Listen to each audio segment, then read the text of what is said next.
let the hotel team organize one more chair for me, please. Thank you.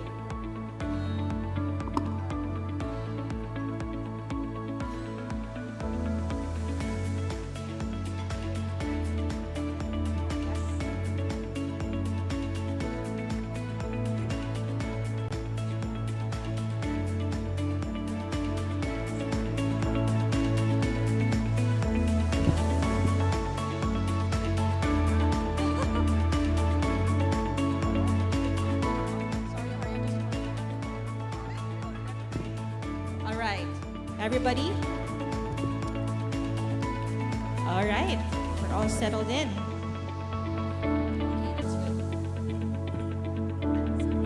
Thank you very much. So you see, this is business leaders in action, business and policy leaders in action. Whether it be moving this, setting the stage, or getting onto the conversation. I'd like to frame this conversation for this morning with a very important reminder that when we talk about climate change, it is always surfaces that malayo sa bituka ng mga Pilipino. Or they say that, climate change is such a lofty idea, it's not yet happening, it's very far from us. We only care about what to put on the table on the daily basis, right? But really, our mandate is to surface climate solutions and act on climate in ways that are pro-poor and even gender sensitive. So whatever the business and policy leaders will be talking about this morning hits close to home and is the concern of every Filipino tuning in today. Lahat po tayong mga Pilipino ay dapat na nakikinig sa ganitong mga usapin sapagkat alam natin na ang mga desisyon na mapag-uusapan o maaaring ma-explore sa ganitong mga conversation ay maaapektuhan tayong mga nasa bahay. That should be what we should be thinking. And thank you so much to my esteemed panel guests for being here this morning. Let's kick off with the global stock take. As you know, COP28 is happening from November 30 to December 12. And this is for the first time when the scientists, the IPCC, the UNFCCC are completing the global stock take. How are we taking the global stock take into our businesses and also into our local policy formulations? I guess I'll start first with Robert to kindly answer that question on the global stock take and what the Philippines is bringing to COP28. Thank you very much, maraming salamat. Good morning to everyone. On behalf of the Climate Change Commission, I'd like to thank our business leaders here. Today, I think, is a very, very historic event because we have clear leaders in our industry, pillars of our industry, that will be able to speak very clearly on not just their obligations, I think, but also their commitment to contribute to transform the Philippine economy to a low-carbon economy, more climate resilient and more climate smart. When you talk about global stock take, it is one of the most important things that will be discussed at COP28. I'd just like to tell everybody here, just as I'm here speaking as on my personal capacity. So we're going to have conversations here, ladies and gentlemen, that are going to be very open. Please do not mistake my talks and my statements as official government policy. I will at times be speaking on my own personal capacity, and I guess it will show the dynamism of the relationships that we have. But global stock take is an important deliverable for this particular COP28. The United Arab Emirates presidency has committed to coming up with a COP that is action-oriented. And of course, the global stock take will be able to, after that process, show what accomplishments there have been regarding compliance and delivering our commitments to make sure that we're in the 1.5 degrees temperature change. But more importantly, and this is what we've done together with developing countries, is to make sure that the metrics of the global stock take are usable and that they are universal. States would be able to provide all of that information, and from these standardized metrics, it would be easier for us to understand not just our accomplishments, but more importantly, where we are lagging behind and why. so that this gives us an impetus to find out how this is going to be done. And the key for me as a strategist, it's important that we are able to identify where we lag in terms of the means of implementation, because that is, these are treaty obligations, climate finance, capacity building, and technology development and transfer. And for a country like the Philippines, it's important that these be scaled up and ramped up and delivered in a much predictable manner, so that while we work on our transition to a lower carbon economy, we are assured that we have ample support, not just as, I'm becoming a little bit political now, not just as a matter of treaty obligation, but as a moral imperative. Because for the Philippines, it is more than just the climate, it is really the lives and the livelihood and the future of our people that are at stake. And in this case, the link between government and the private sector is key, because we have to work together to truly transform our economy to one that's climate resilient and climate smart. Thank you so much, Robert. And I'd like to see a show of hands, please, from the members of the media who came here to cover the event. Just before I hand the floor over to Jaime and Shay, can I still see a hand raised from the members of the media, please? If none, I hope that they are tuned in via our live stream, because this is a very important conversation to capture, and to capture correctly. Thank you very much for being here. So, Jaime and Shay, two of the biggest conglomerates in the Philippines with businesses in various sectors. You've got energy, you've got water, you've got real estate, you've got healthcare even. How do you take a policy like the climate stock take, for example, scientific report, and bring it into your boardroom and discuss how this is going to impact my investments here and there? I'll start with Jaime and then Shay. Sure. Well, firstly, thank you very much for the invite. Real pleasure to be here, and an honor to be sharing the stage with the esteemed panelists. Well, for us, it really came down to kind of metrics and really sort of baselining. So we were very fortunate. We had a visionary leader, a CEO, who made the net zero commitment company-wide. We have publicly made a net zero commitment by 2050. Once that commitment is there, that's all fantastic, but we can't manage what we don't know, what we can't see, what we don't understand. And so we've spent actually the last 2 years doing a lot of work to really figure out what our baseline emissions are across the group, not just at the Ayala Corporation, but for every subsidiary and business unit, to figure out what we emit on a yearly basis. We're nearing the end of that exercise. We're hoping to be able to publish that in our annual report this year, so the 2024 for 2023. And then ultimately, using SBTI and the Science Based Targets Initiative, we then map out what that glide path looks like to net zero by 2050. So from that baseline year, which for us will be 2021, what that will look like to decrease to a goal in 2030, and then eventually the net zero goal in 2050. That's ultimately how we're tackling it, and yeah, find it extremely important to really figure out what that baselining number is, so that we can manage around that. All right, thank you so much. Shay, do you have the mic? Thank you. So thank you, Jaime. I'd like to take off from what he said.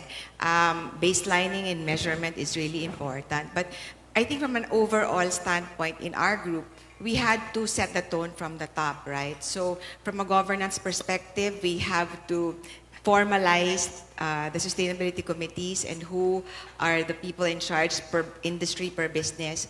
And from an overall perspective, we have this office of the chairman, because unlike Ayala Corp, which has all of the subsidiaries and then the operating companies under it, ours is we have like, we don't really have a parent here. We have sisters and brothers that are in equal levels. So there's Telco, PLDT, and Smart, Metro Pacific, where all the power, everything is, RHI, Agri, and mining, right? So we had to put an overall non-company, but like a council for the family on sustainability.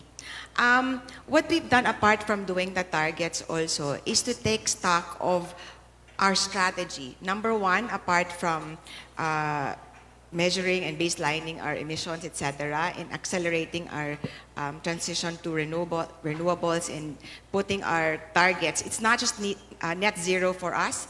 We want to be net negative because we want to account for those who have not been accounted for in terms of the numbers, right?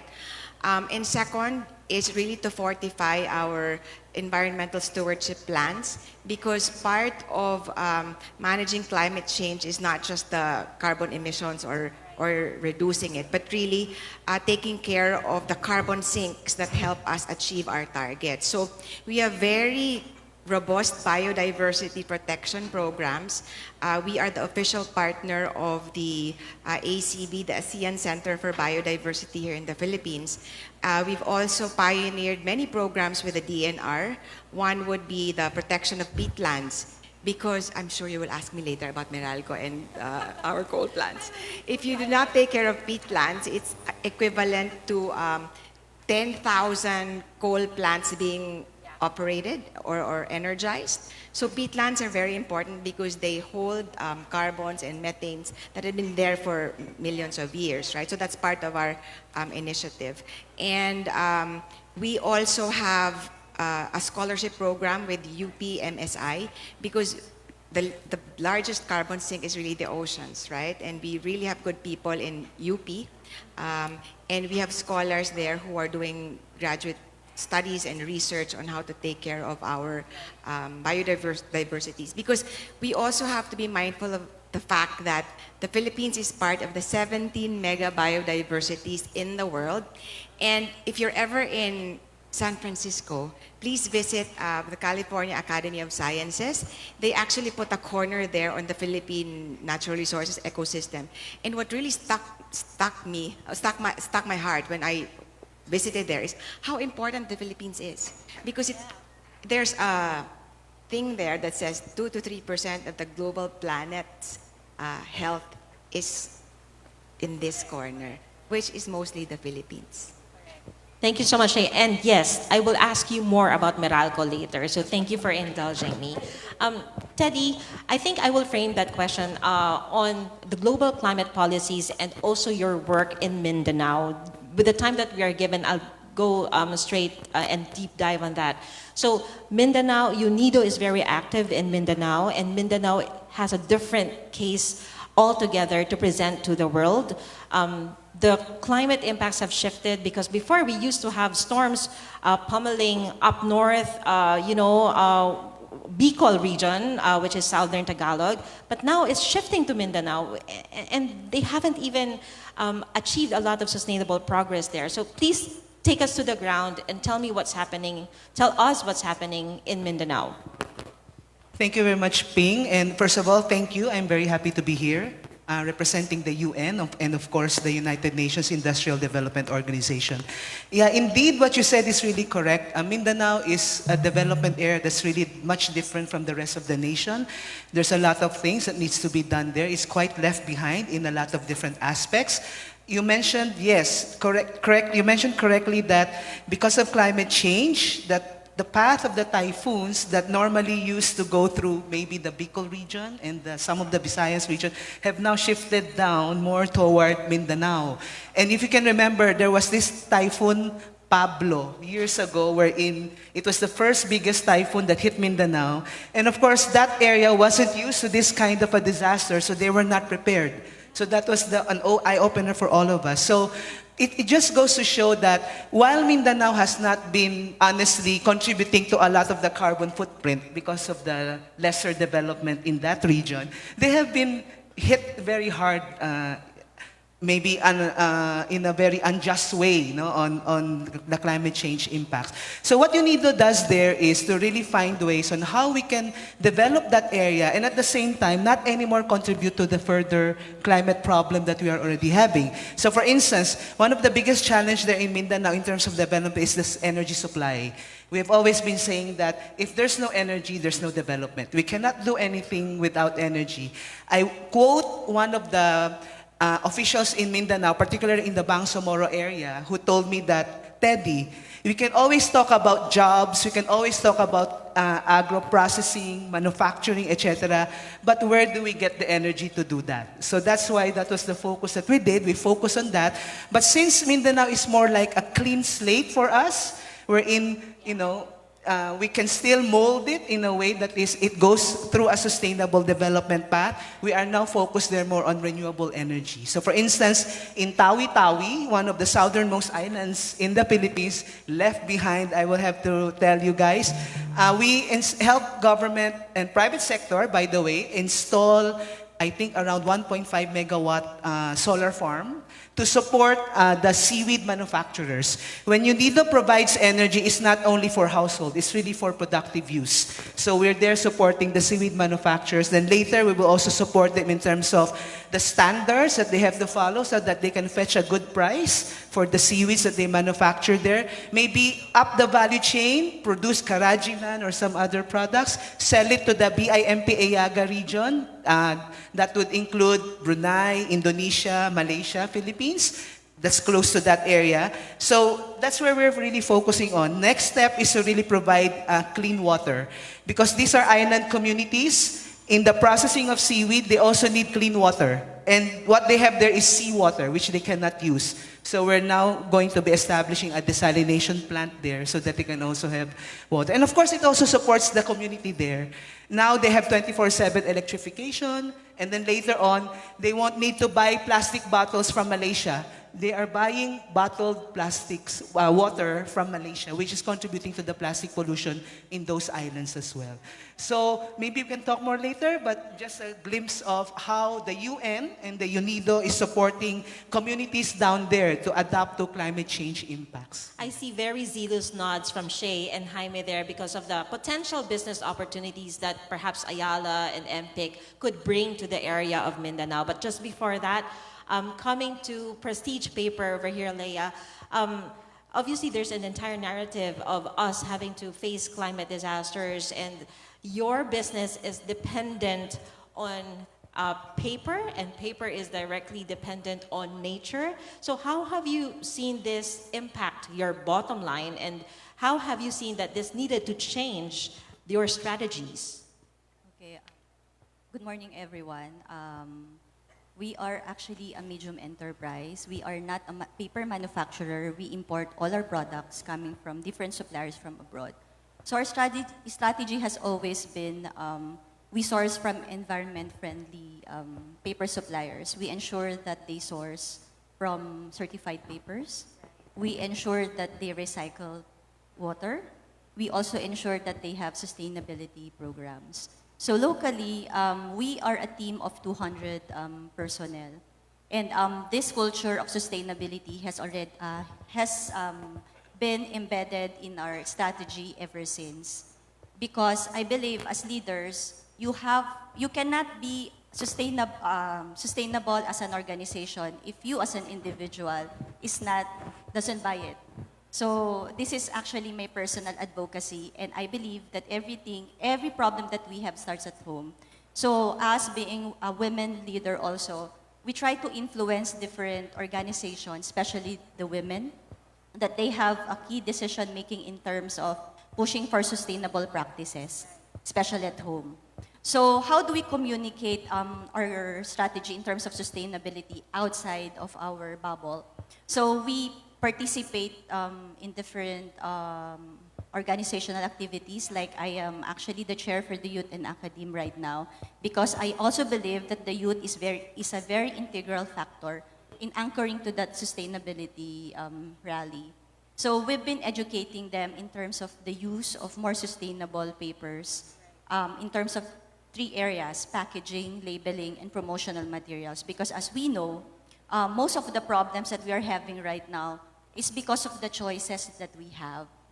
So we are trying to anchor everybody to make small steps rather than not making any progress at all. So like the youth are very receptive, and then we even ask them to come up with campaigns even in schools. Like trying to, last September, I was actually one of the speaker of San Beda during their campaign, which is called Bedans Are Not Plastic. And that initiative, if that will populate to a lot of universities, and the private sector can support, especially the segregation part, then probably we can, in a way, it will help us bring in the youth in our initiative. And also, as part of the Philippine Marketing Association, also as a marketer, I recognize that we have a big role in terms of shifting to more sustainable promotional materials. We produce a lot of posters. Most of them are tarpaulin. So where do we come in then? So especially so right now that because of the passage of the EPR law, so we are the conduit between the printer and the end user. So without adoption between these two, we will not be able to anchor everybody, and we will not be able to realize, or the EPR law will not be successful. So we try to be present in different areas, multi-sectoral. We try to influence the end users. We try to influence the printers. And for today, we hope to influence the government as well to anchor with us. So Wonderful. yeah, so that's it. So that's where we come in. Thank you so much, Leah. Horia and I had a little bit of a chat just before we spoke, and I really liked what you said. Horia, you represent the cement industry, and obviously, in the realm of climate change, the perception is that cement is a polluting industry. Let's say it as plainly as that. But talk to me about what you said was there's a solution in the Philippines if we just want to be hitting net zero or reducing our emissions. There's a solution in the Philippines that we can all do now, and particularly for Holcim, what is that one solution that you wanted to articulate to our audience? Thank you for the question. Thank you for inviting me for this panel. May I suggest I start with a small story just before giving the answer? Because we talk about sustainability, and I think people should feel sustainability in their heart. It's not a big word.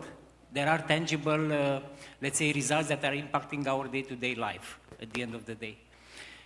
As I entered in this room this morning, I heard Robert speaking about faith and science, if I'm not mistaken.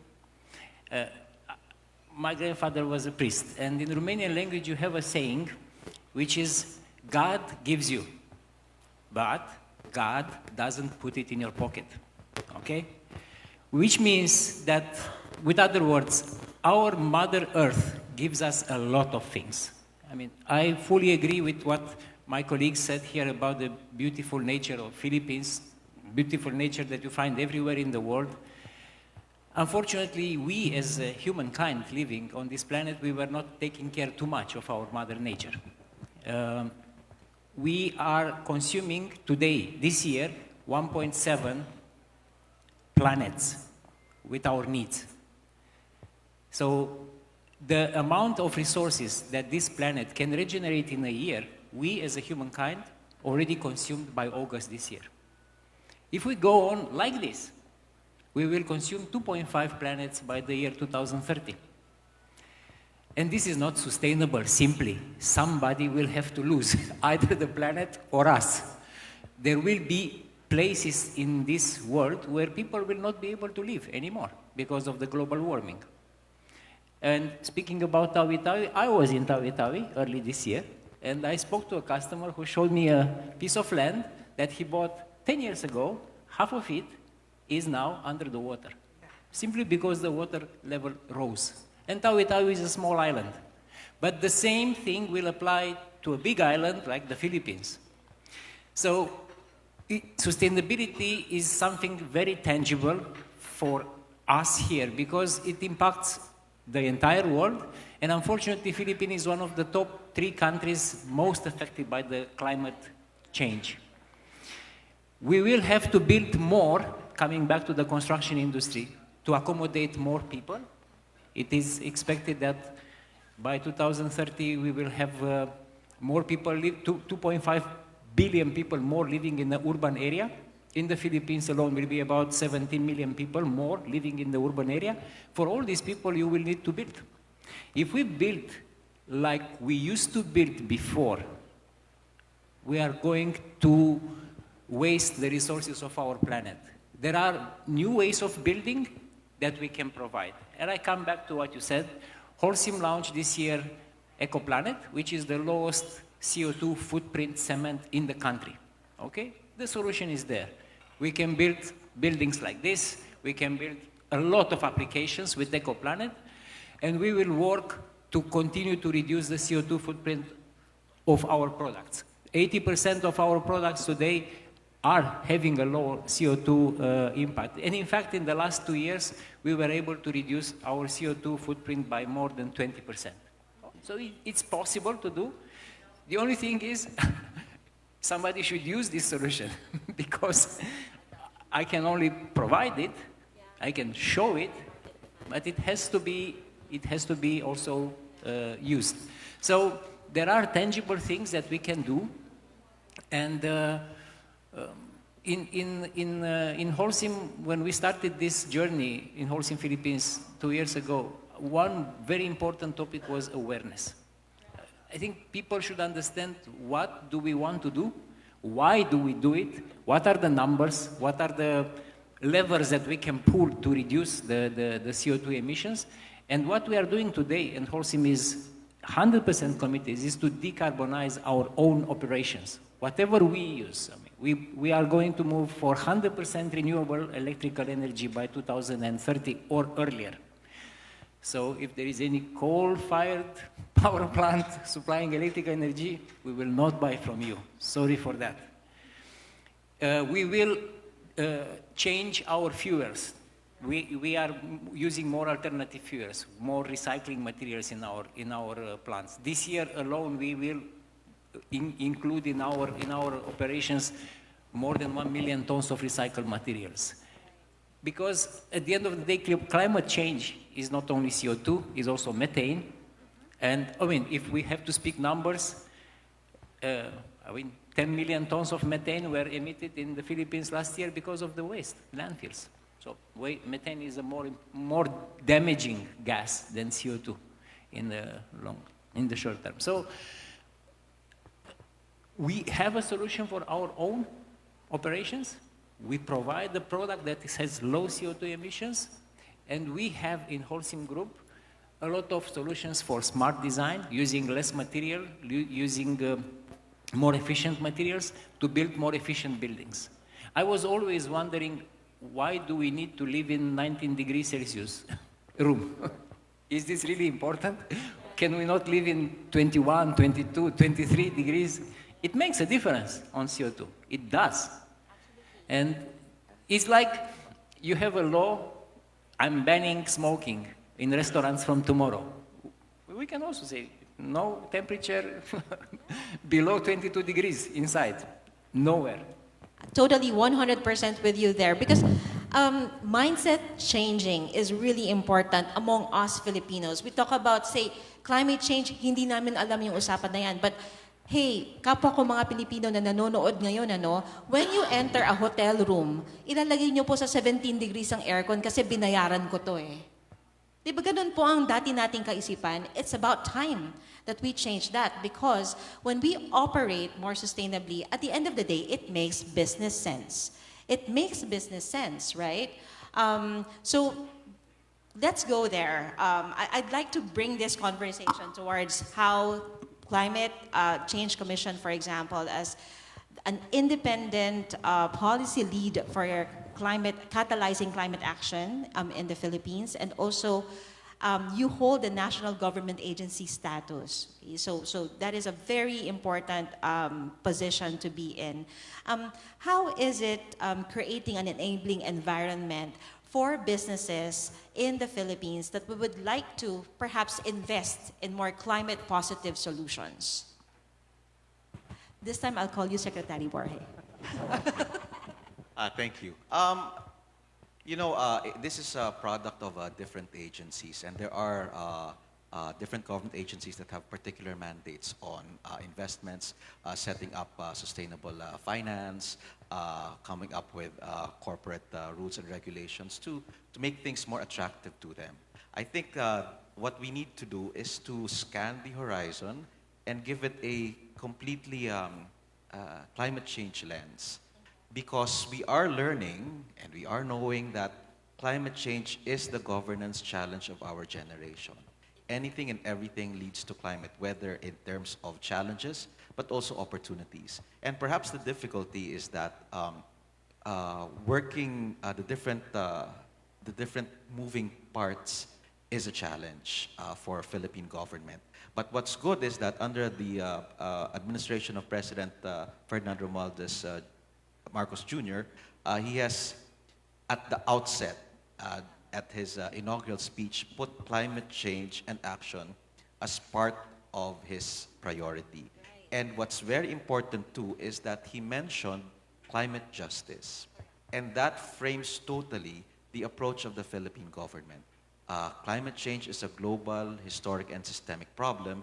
We are among the the smallest contributors to greenhouse gas emissions. But again, we bear the brunt of climate change impacts. So what does this mean? It means that the polluters need to do more, and then they have to pay. And so there's a great job at the end of the day for the Philippine government to make other governments accountable and responsible for what they've done. But in the meantime, too, it's important to give, as you said earlier, to give options, not just to human persons, but to corporate persons, to make sure that they tread down the path of sustainability. We've had several moves. We have corporate social responsibility, but I think even the private sector right now is realizing that it's more than just social responsibility. It is actually the lives also of the corporations and of the organizations and the businesses that are at stake. They have to make investments in key areas. They have to divest themselves in investments in some areas. And then along that line too, everybody is beginning to understand that the value chain is key and that everybody is interconnected. So I think what's important right now is that we are being made to think harder about what we should be doing together. Usually there's incoherence or fragmentation.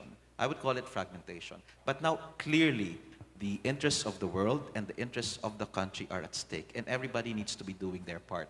I'm very much encouraged by what's being done by the private sector here, but maybe what we need to do is to further intensify that cooperation and perhaps come up with a more permanent and regular fora for discussions and consultations. And this is what we did at the Climate Change Commission at the very outset, because we saw, the new commissioners saw that most of the consultations were one-off.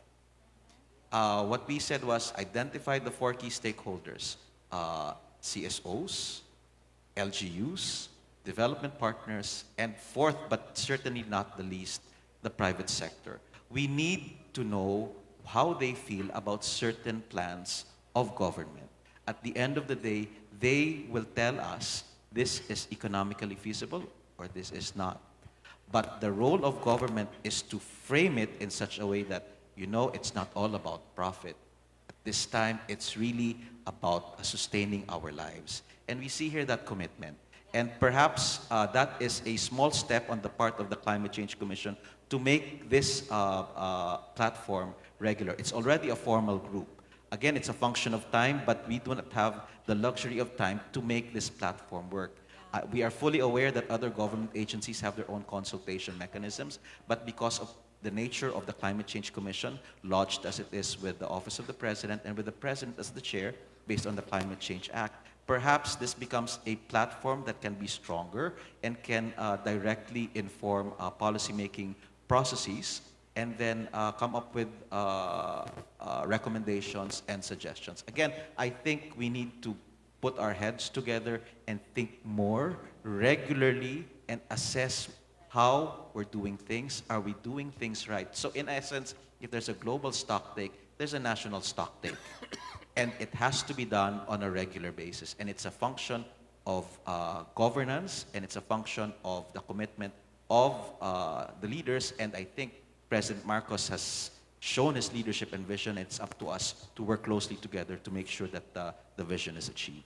I absolutely agree with you, Robert. I believe that this name, the platform's name is Connect, is it?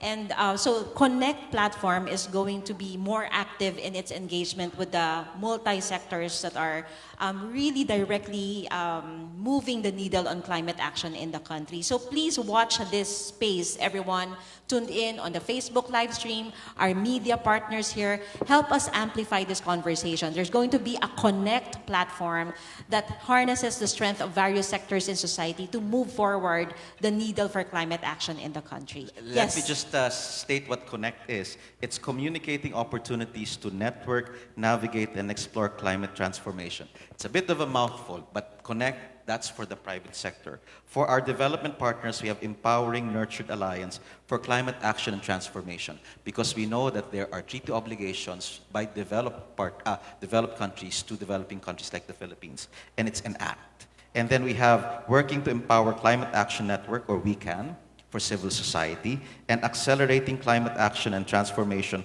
for local communities, or Act Local. So when you get these words together, we can enact, we can connect, we can act local.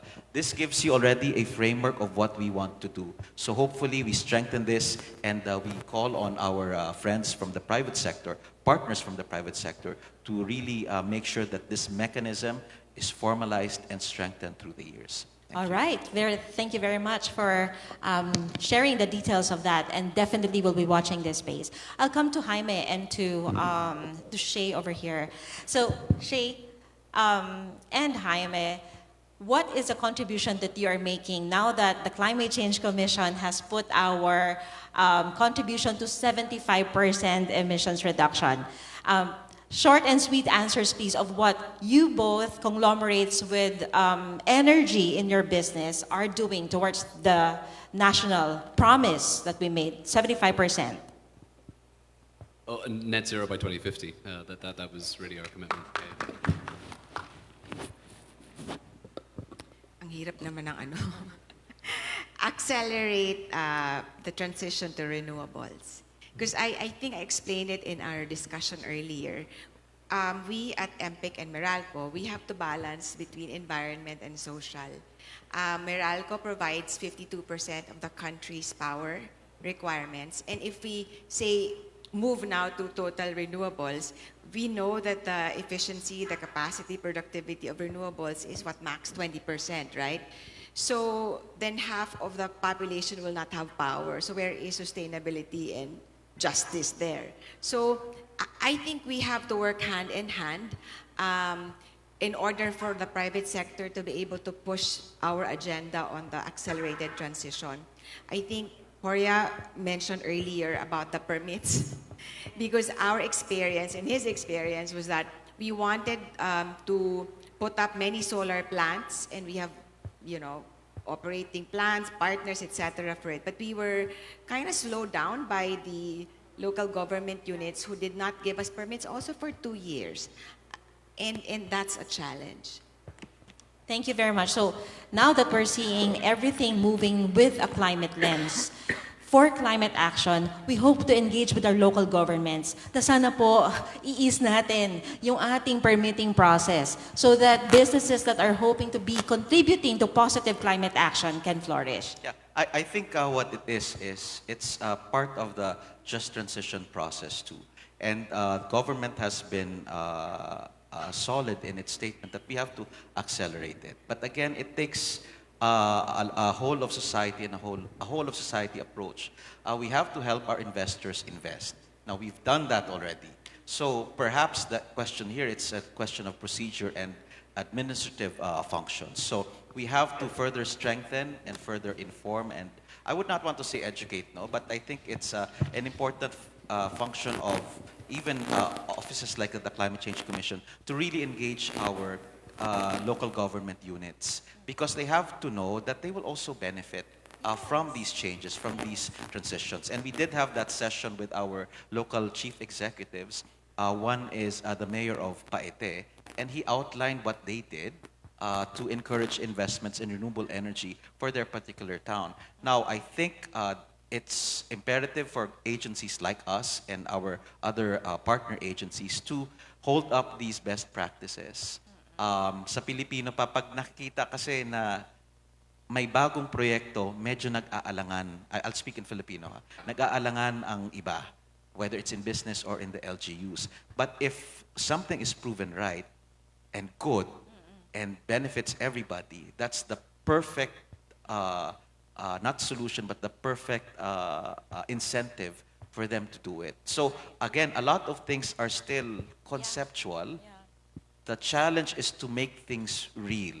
And by real, the benefits should be felt immediately. And Jaime, you wanted to? Yeah, if I could build on that, I think when talking about climate change and coming back to a question that you asked at the beginning, Ping, of sort of why us, why the Philippines, why is it important? One piece of it, obviously the risk management piece, very, very important, and that's ultimately, I think, what got corporates really thinking about this very, very sort of quickly.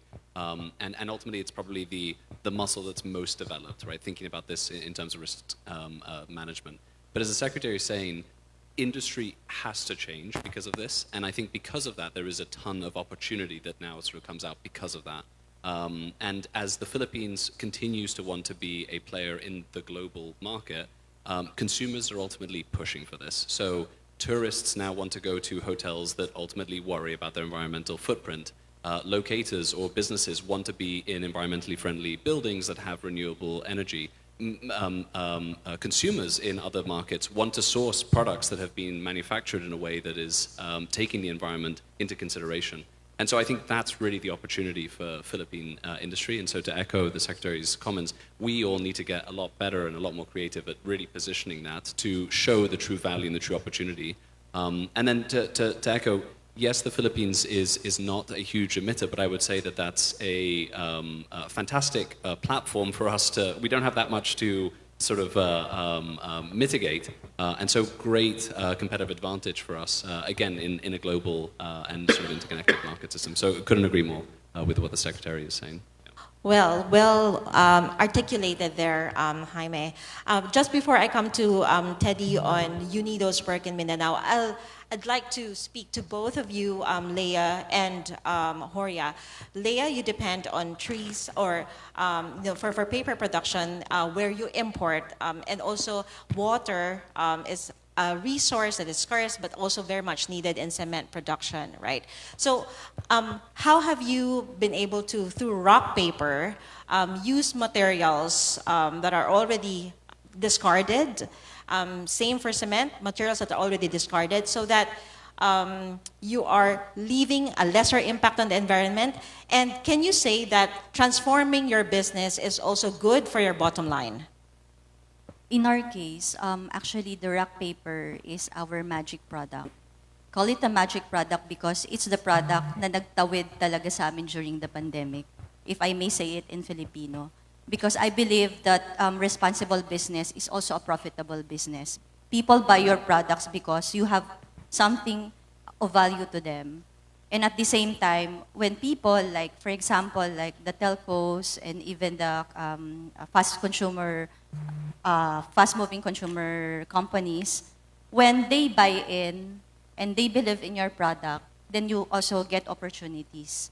That's why we are also very keen on investing on producing more alternatives to plastic, like the rock paper. The rock paper is actually coming from the mining residues, from calcium carbonate. It's biodegradable, it functions like a plastic, but it's more or less, it's coming from the residues of the mining companies, and it's biodegradable. These are materials that they would otherwise just throw away or just put in a landfill. Yes, it's actually a technology from Taiwan. So we are promoting also circularity by recycling the product. And as a paper supplier also, we are very keen on promoting circular economy. So we want to introduce new applications, and at the same time, the after use is very important, the recovery part. So yeah, so I think if we invest on more sustainable products, we can see the value also and the bottom line to us, especially now that we are very optimistic about the EPR law. And we are willing to invest as a company, again, to alternatives. The only issue that we are having is the cost of the cost. Because it has always been the challenge when we try to introduce them to like end users, especially the medium companies and the smaller ones. But we're happy that as years go by, especially after the pandemic, there is increasing consciousness in terms of addressing climate change. That's why we also do a lot of efforts in terms of communicating, because we believe that communicating is the key. Because without introducing them, trying to influence them, and communicating to multi-sectoral, they won't be able to see the value of it. Wonderful. Moria? Yeah, I just want to build on recycling, because for us at Holcim, we believe that recycling is an opportunity of a lifetime for humanity in general, as we discuss about scarcity of resources. 2 years ago, we used a lot of fresh water in our operations in the Philippines. Today, we have 70% less, 70 in 2 years. And one of our plants has zero fresh water consumption. And we got the prize this year a few weeks ago. I'm sure we will go to zero water consumption. And I would like to be even more ambitious to provide water to communities from what we recycle and we reuse. Recycling is really a mindset. And in our organization, we started with our own employees to have this mindset of recycling. And for example, all of our cement plants, they don't generate waste. Okay? You would expect the household is generating some waste. But cement plants, they don't generate waste. We recycle everything in our operations. Whatever is remaining, we find a way to send to recycling companies, not to the landfill. So we do not want to generate waste. Another topic that I said before is embedding these recycling materials in our own production process. And I just want to highlight the fact that concrete as a material is 100% recyclable. So sometimes I feel pity seeing buildings turned down, not only in the Philippines, all over the world. And you see debris of construction material laying around in the landfill or at the side of the road. All of this can be reused. 100% to build new buildings. So building new from old, building more with less, that's really our credo here at Holcim. So it's really about recycling and using efficiently our resources. Very heartening to hear that, no? Coming from a business. Teddy, just one round of questions for the 4 business leaders before I bring the floor to you.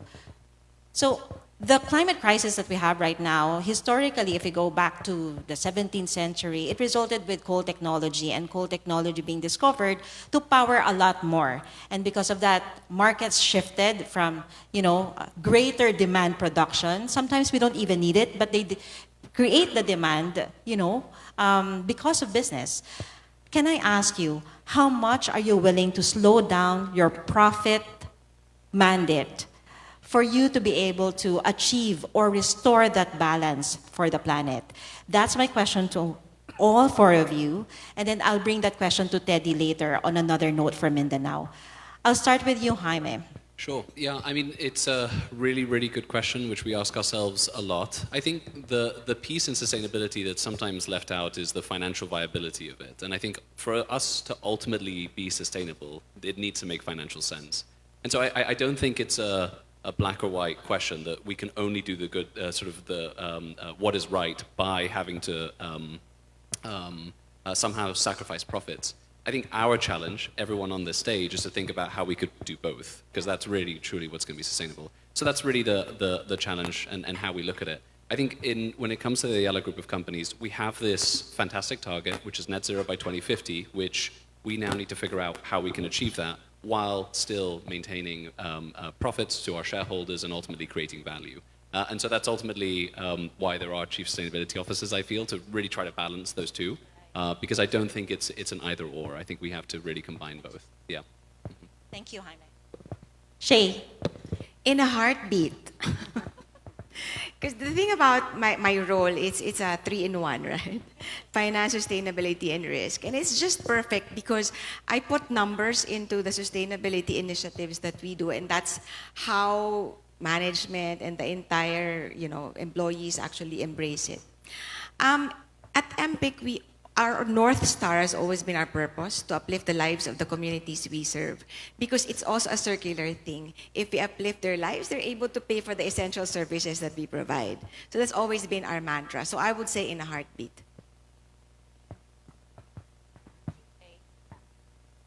In our case, it has always been difficult to push products that are really non-commodity.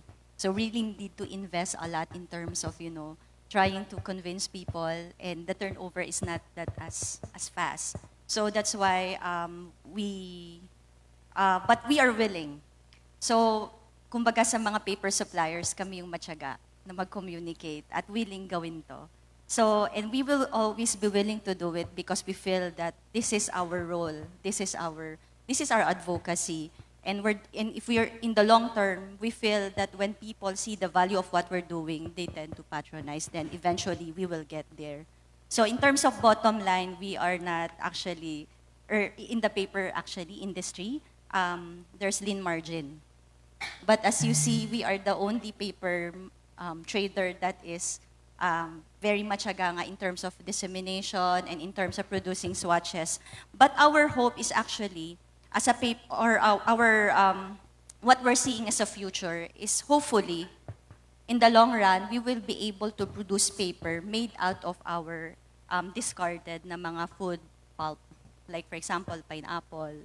Kasi we do have a lot of all those. We just don't have the technology yet, and people who will invest in it. And para maging scalable na siya eventually. Wonderful. Thank you very much. Horia? Yeah, I think it's your role as media not to put these two in antagony, profitability, sustainability. Because profitability, sustainability, if you put them separately, this creates fear. People are already complaining, what is going to happen? What is going to happen for me? Actually, the most profitable companies, I tell you now, are the ones that have sustainability at heart. Okay? So they go hand in hand, and the most successful, let's say, cities and people that have higher GDP per capita are the companies or the countries that put sustainability at heart. I love it. You know, Horia, the two most beautiful quotes for me is that there is no business on a dead planet. That's number one. And then number two is that while climate change presents the biggest crisis, it also creates the biggest economic opportunity of our lifetime. So you choose which side you're on, right? Now, having said that, let's create opportunity for Mindanao. Teddy, you have been on the ground. What are some of the key sustainable business opportunities that can deliver progress for Mindanao? You have here two of the biggest conglomerates in the country. Maybe Jaime and Shay, you can bring Ayala Corporation and MPIC towards Mindanao and change and transform lives there. Well, thank you for that opportunity. This is a perfect time for me to advocate for Mindanao and the development needs there as far as the economic side is concerned. Certainly, a lot of opportunities. Mindanao is our food basket. There's a lot of agriculture there. So any type of business that you're interested in that would use agriculture products as raw material. And I mentioned raw material because I think we should now move away from just exporting the bananas and exporting the pineapples. We have to process them. We have to go up the value chain, create more jobs. So processing would be very important. So I mentioned already seaweed earlier. That's a very important commodity right now and very good opportunity there. A lot of other products, coffee, coconut, banana, pineapple, you name it. The non-food products are also there. We have bamboo, we have the fibers for sustainable textile, if you're also interested there. But again, I go back to where's the energy? So that we can do all of this manufacturing, all of this economic activity. So it's all interlinked there. So I'd love to talk to you more about the opportunities. I could go the whole day talking about it, but I think those are the top of mind that I can see already for Mindanao, particularly. We have to also capitalize the growth corridor that I mentioned earlier, the BIMP IAGA, because those are the closest countries that we can trade with. So BIMP represents Brunei, Indonesia, Malaysia, and P is the Philippines. There's already a growth corridor established there and agreements, trade agreements, so maybe that could be an entry point, supporting that region in Mindanao and the Bangsamoro so that they can participate in global trade. And that is where we will get the value, no, the global trade. Now, allow me, Ping, also to mention that while UNIDO, of course, focuses a lot of our energy on Mindanao because, of course, of our brothers and sisters there that have been left behind, marginalized. I also want to mention that apart from that, I am very grateful to have had the chance to interact with this panel because we also work on, while helping Mindanao adapt, we also want to work on the mitigation. Remember when we talk about net zero, it's not, the goal really is to first achieve 45% reduction in emissions. I've been hearing a lot from companies, private sector, that they've been working on nature-based solutions, which is good. No, like planting trees, these things, supporting the ecosystem so that it could help in the mitigation of carbon dioxide or carbon in the environment. And that's good. I'm not saying that it's wrong. However, even if that is nature-based solution is scaled up, that can only contribute to 27% of the reduction. And that will not lead us to net zero. So, but I do understand that that's probably the easier thing to do now. So that's why a lot of private sector is doing that. But I just want to encourage everyone to really look at the mitigation side. The energy sector is the biggest contributor. 75% of the carbon emissions are coming from energy and industry. So I just want to encourage us to really look more into the mitigation part. Now, the easiest low-hanging there is energy efficiency.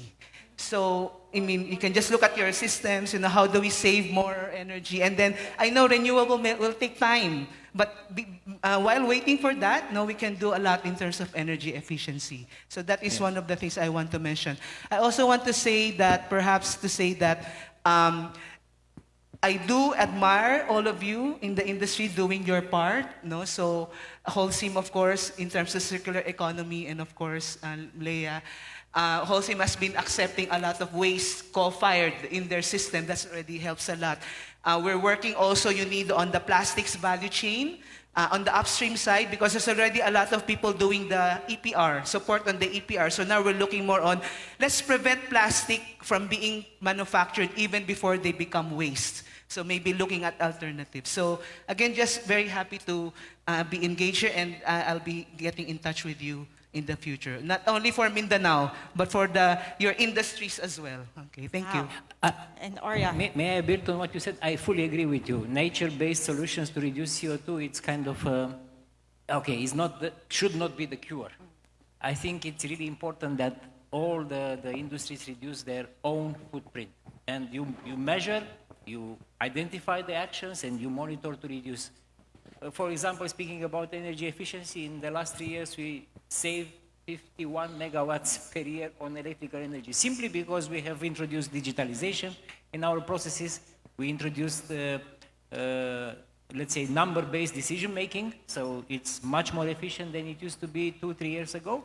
So then you reduce the electrical energy consumption. You don't need to use as much resources. So this efficiency and recycling are the mantra for Holcim employees, basically. Correct. Orya, you just really articulated it very well. ESG, as many of the companies are now filing ESG reports, it's not just something pretty to do. It's not something nice to do. It is a business imperative, and I can really see that being operationalized at Holcim. Robert, did you want to comment? Yeah, I just wanted to weigh in, and I weigh in as a citizen of the Philippines. I think what's critical right now is that we understand also we don't simply have a forward-looking approach. I think there's a lot of things that we can learn from what we've done right and what we've done wrong. I'm also from Mindanao, so I remember very distinctly that around the 1970s and the 1980s, the Philippines was actually in the cutting edge of renewable energy when it came to hydroelectric power and also geothermal. But for some reason, it's the global markets that changed. It made coal a lot more cheaper.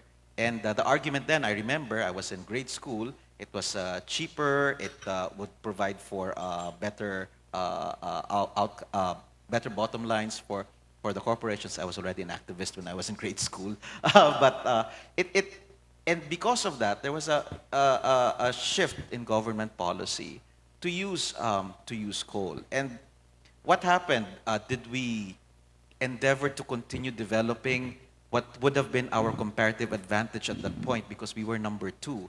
I think what happened was we kind of let go, and then we moved immediately to coal. So there's a lesson to be learned there.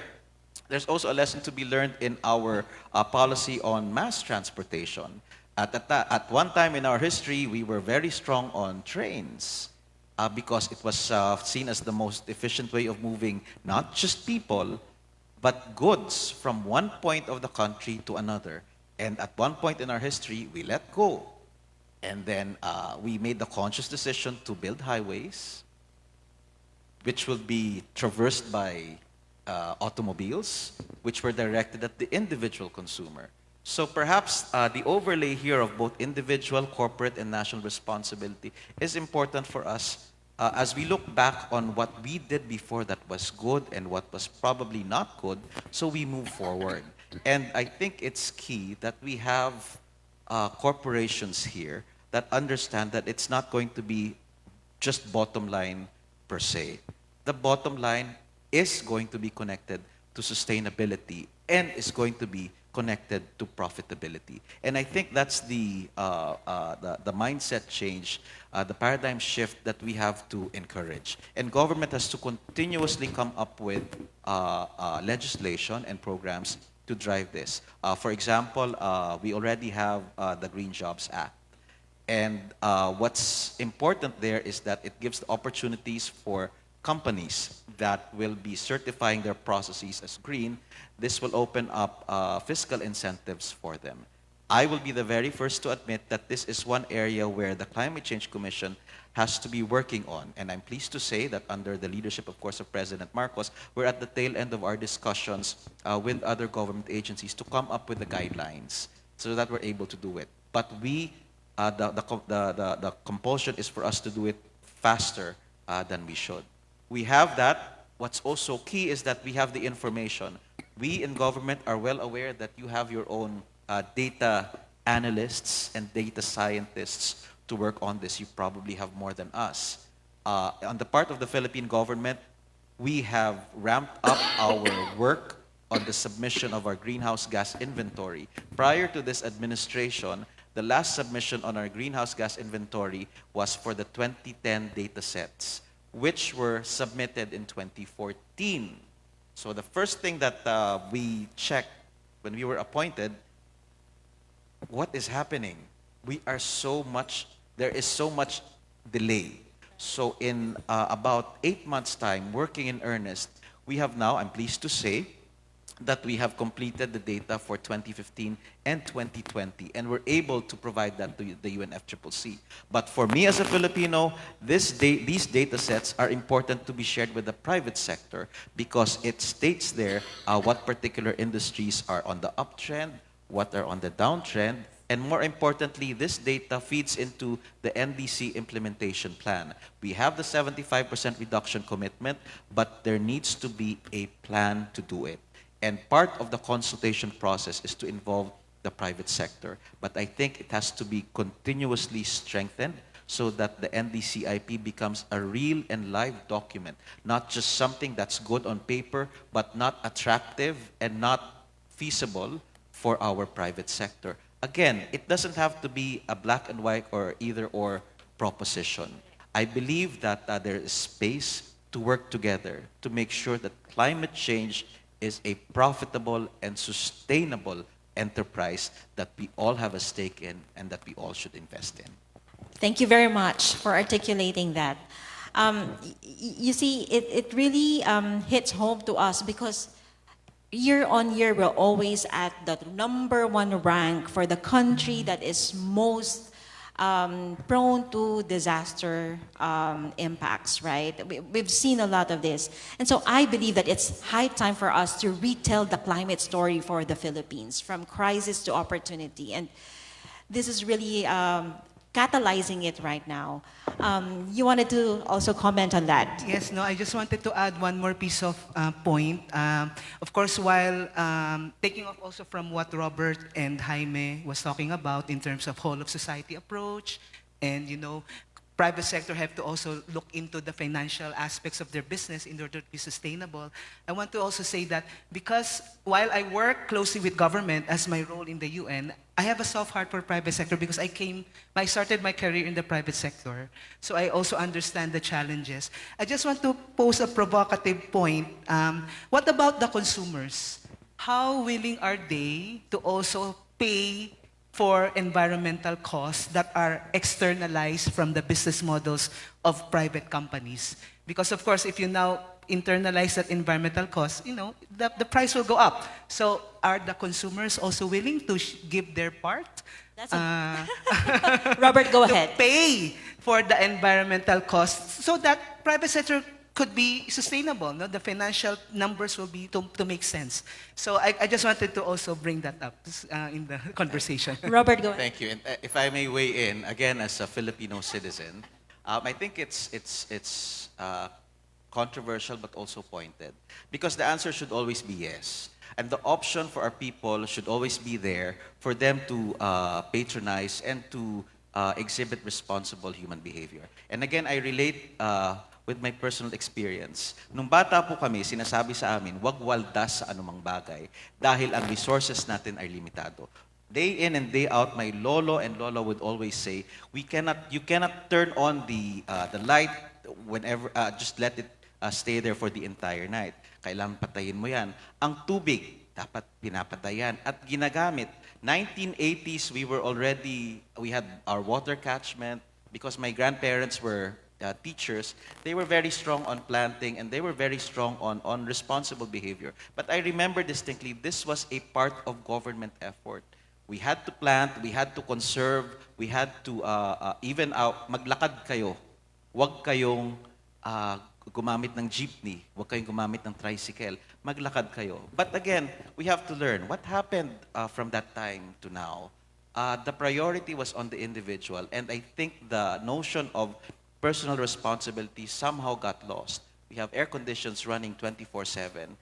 When we can actually come up with a law or legislation that would have incentivized the building of buildings that are, for example, in Brazil, that have natural ventilation. But no, we have buildings here in the Philippines that do not enjoy the sunlight that we are so blessed with the wind that we are so blessed with.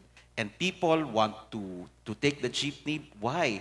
Because there are no options for them to walk. If they do walk, they expose themselves to the sun when before, decades ago, there were trees along the streets that they could that would protect them from the elements. So what am I saying? We need to sit down, see what we did right before, and then assess and really find out where we want to go. Again, the NDCIP would be part of that. But I think it's a very technical paper, and what we need to show to our people is that if you do this, if you are a responsible Filipino, if you are a responsible corporation, this is the Philippines that we will have. Sasabihin luntian siya, pero I think it has to be more illustrative, more graphic, very understandable because it's immediately relatable. Sino ba naman ang may ayaw na pwede kang pumunta sa maglakad from your house to your office kung hindi naman ganun kainit, diba? Sino naman ang magsasabi ng hindi sa pagwaldas sa pagkain when we have to conserve it? Sino ang hihindi sa paggamit ng plastic kung may kakayanan ang tao na bumili ng mas malaki sa tingi? Hindi ho ba? So it's really, I would say and I would propound that what we're experiencing right now is accumulated. It's just like climate change. Years of policies that are right, which we did not implement strongly, or years of wrong policies that have continued to this day. And we have to take a long and hard look at ourselves and with our businesses. Where did we go wrong and where can we make things right? And I like the conversation. The conversation that we're having is that it's not all pall and darkness. Again, there are opportunities to change. But when you want to change, even if it's for the very best, people will always resist. And we have to make it as viable and as acceptable to them. I would tell you very frankly, even in my town, right now throwing plastic is an everyday occurrence. Gone were the days when somebody would just, okay, you use plastic, that's already bad though. But you can put it in your pocket and then throw it in the garbage can. Little things do matter because you throw it away, look at what happens to our rivers. They're clogged by plastic. So what am I trying to say? There are clear macro objectives and targets that we have, but there are also viable and doable individual acts that we can commit to as human beings and as people. And of course, there are some things that our private sector would be able to work on. And judging by what they have, I think we're right there. The question now is, are we willing to invest this in a larger scale so that we as a country will really move together towards that direction in time? Remember, we have a timeline that's facing us, 2030 and 2050. And if data is a guide to us, if the average rise in sea level in the Philippines is 4 times the global average, somebody from Tawi-Tawi would say, but 10, 20 years ago, this was an island, now it's underwater. Clearly, it's a wake-up sign for all of us. Correct. So I hope That's this so message true. is received That's so true. clearly. Yes, Shay, and then I'll have Leah. Can I just say something, Secretary Borge? You are exactly where God wants you to be. I cannot think of anyone best in the Philippines to take your responsibility. And so we're blessed. And maybe my ano lang is that we can collectively join forces, right? And learn from each other, draw from each other's strengths. And it's not something that we have not done, ha? Kasi let me just share a framework that has worked for the private sector. So when Yolanda happened, di ba, most companies would have their own thing, etc. So it was such a huge task for any company to do. So what we did was to open the Philippine Disaster Now Resilience Foundation. It used to be just our group. What we did was to invite the Ayalas, the conveys, the Shell, all the conglomerates. And now, it's actually co-chaired by JAZA and MVP.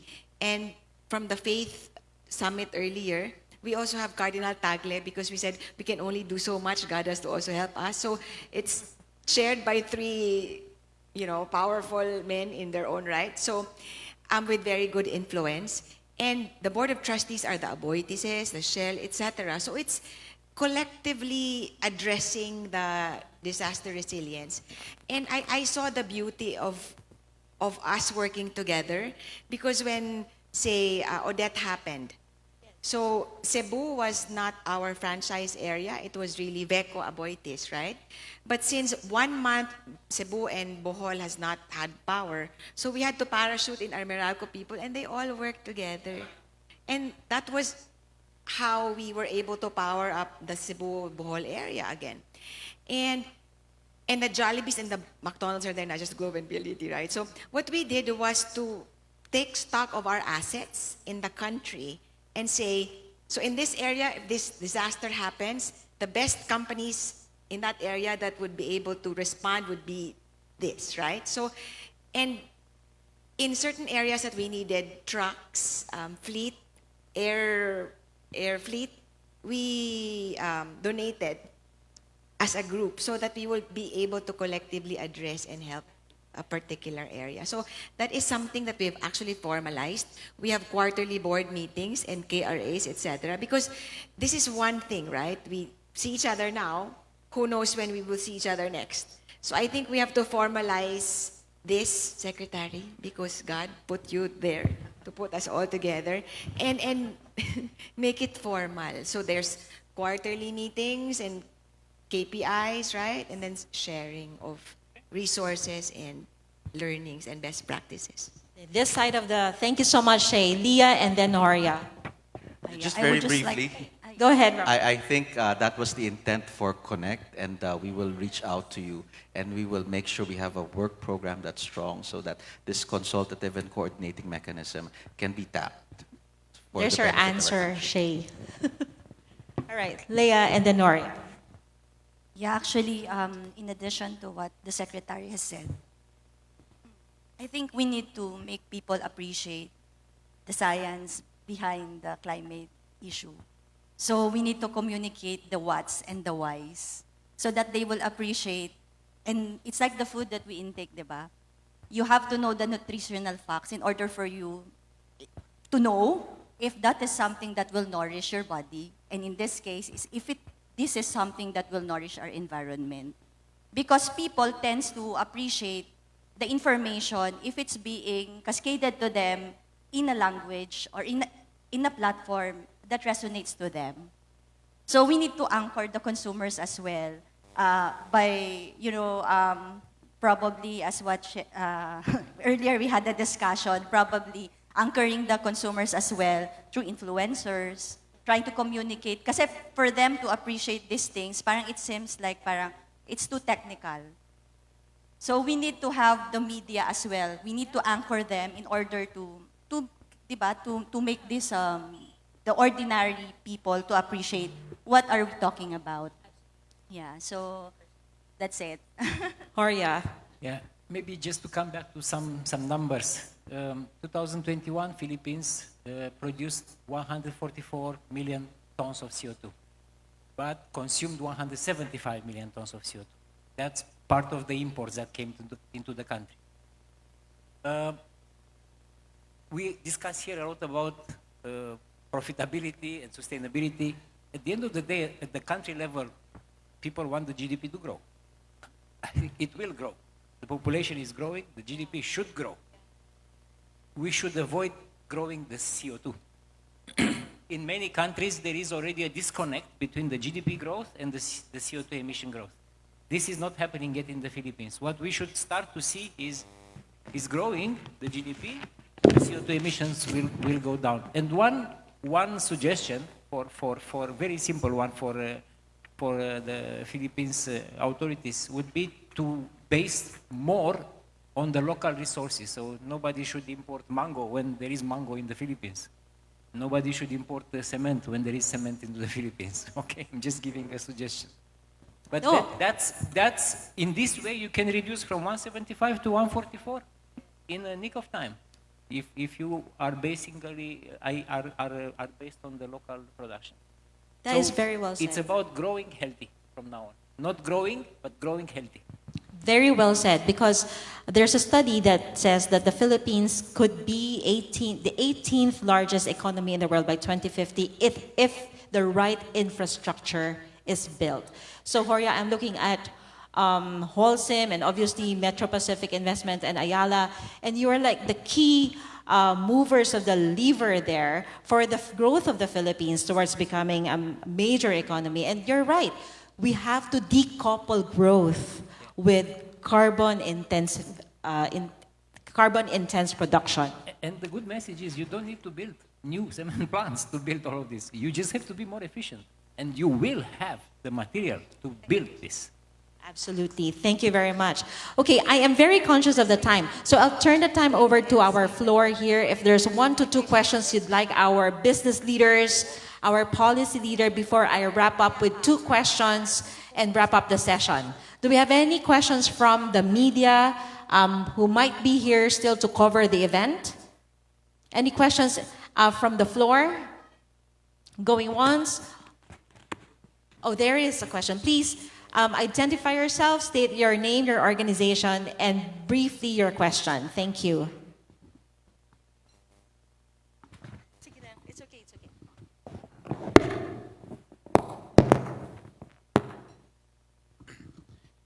Hi, it's still morning, 11:50. Good morning to each and everyone. This is a fruitful discussion. I'm Earl Tobias from IBC News 13.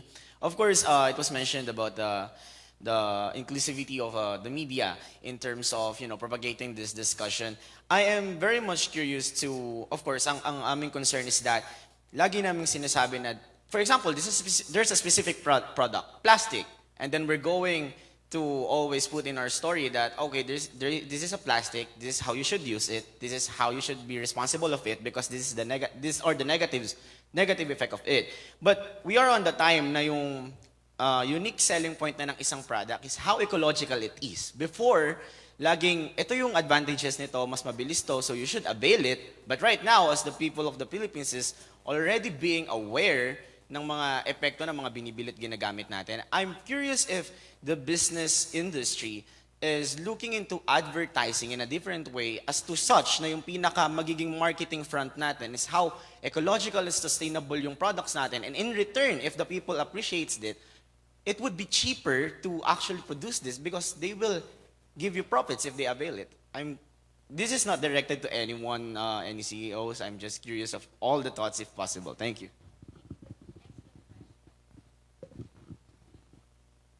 That's an excellent question, especially coming from media. And if I could just put a deeper layer to that, advertising, reframing the messaging that businesses are putting out there onto the consumers, but not greenwashing.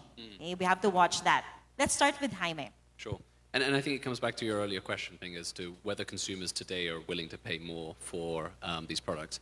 Ultimately, although in surveys people say yes, the practice is not usually the case. But back to your point, I think we need to do a much better job in communicating the value and the benefits of it. And again, I think we just need to be a lot more creative and a lot more ingenious in sort of thinking about how this is truly unlocking value and then packaging that in a way that consumers truly understand.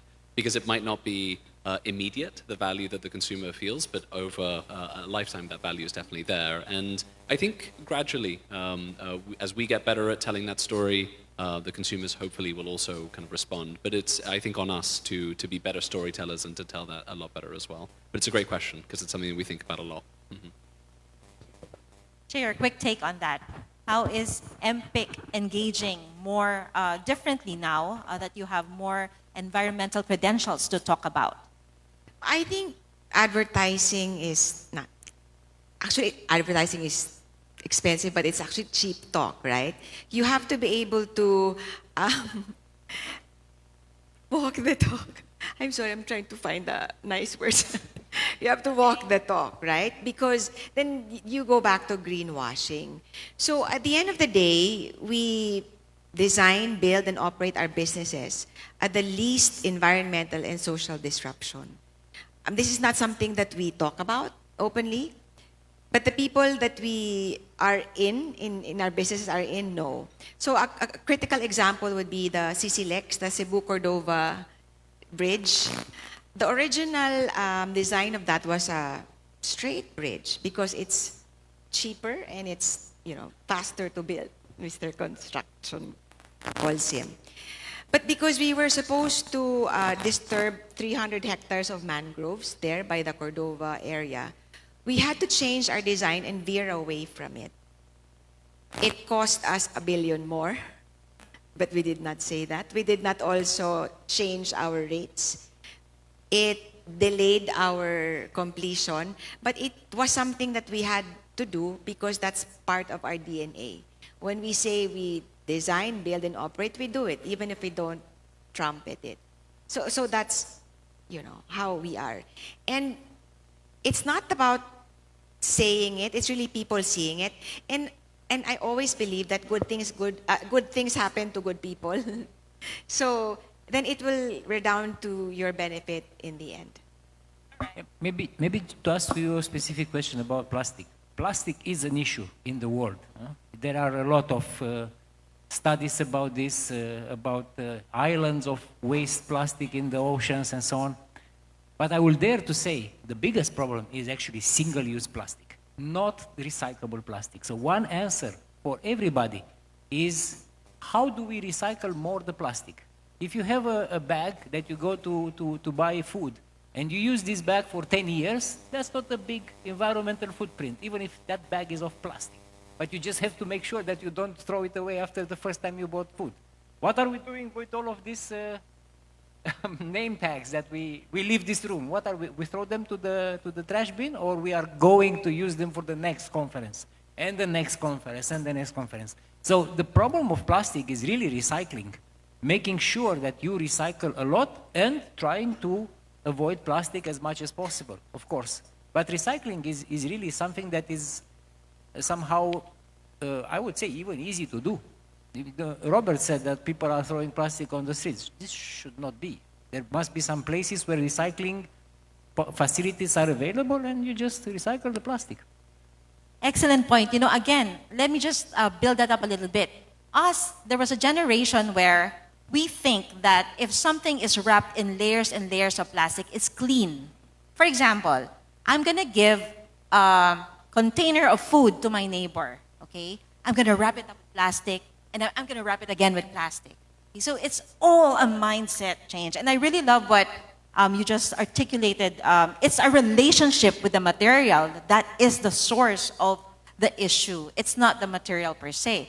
So we really have to change our mindsets here. Yes? Yeah, just to add to that also, we've developed our campaign this year, which is the Paper with Purpose. We've entirely changed our communication strategy because we want to bank on what we believe in our advocacy, and we want to concentrate in communicating the shifting of plastic to paper, which is the concept of paperization.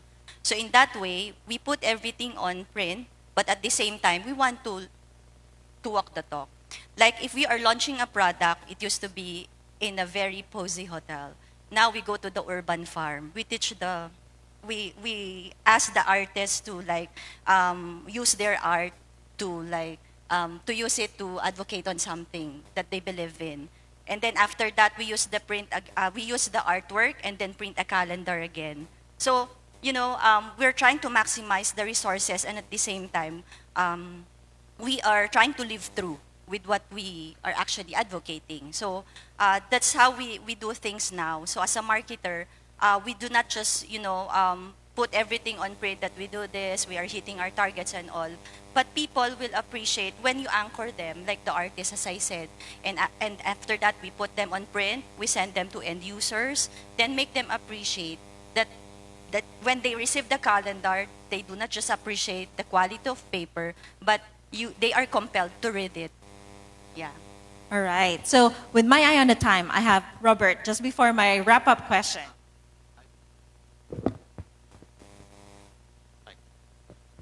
I hope we can extend a little bit. I know the conversations are very good. No? And thank you for staying on. Pero nagpapasalamat ako doon. I think I'd like to reframe it. It's not a question of advertising. It's a question of strategic communications. And I think this is a particular area where government has to work on. And I speak as a communicator and as a diplomat. Because however good one's policy is, if it's not communicated to the stakeholders, it really won't make much difference. And this is one area that we're trying to improve on drastically at the Climate Change Commission. For example, the simple act of coming up with a resolution by the Climate Change Commission, I asked my team, so what happens next? So the answer is correct. It's put in the official gazette because it's an official document. But I said, do we have a mechanism by which we have a policy brief to the stakeholders? And then the answer was no. So I said, that's something that we're working on. So that's part of the reforms that we're undertaking at the Climate Change Commission. But I think also it's important to get into the strategic communications mindset with the policy so that we're able to come up with a strategy for communications and then find out if the behavioral change actually happened and whether the change was significant. And I think this is one area that perhaps we can partner with you. We are working with relevant government agencies under the Climate Change Act to work on mainstreaming, which is part of the mandate of the Climate Change Commission. But the work is very daunting. But while it appears daunting, we just have to forge on. So we're in talks with two key government agencies. I will not announce because they might say I'm already preempting. But we are working on that. And I think it's a combination of utilizing popular and committed volunteers to join the cause. But again, what's more important is that the science is known. We know why we're doing things because it appears like we're very reactive in our approach. We don't actually have a strategic and a preventive approach. Again, it's good that we with all due respect to our friends and partners that have worked very closely with us in times of disasters and calamities. If we worked on mitigation and adaptation equally as strongly, perhaps the losses and damages would not be as severe as it is right now. So I think communications is one thing that we take for granted as government, and I'm speaking for my government agency, not for other government agencies, but it is something that's very, very important.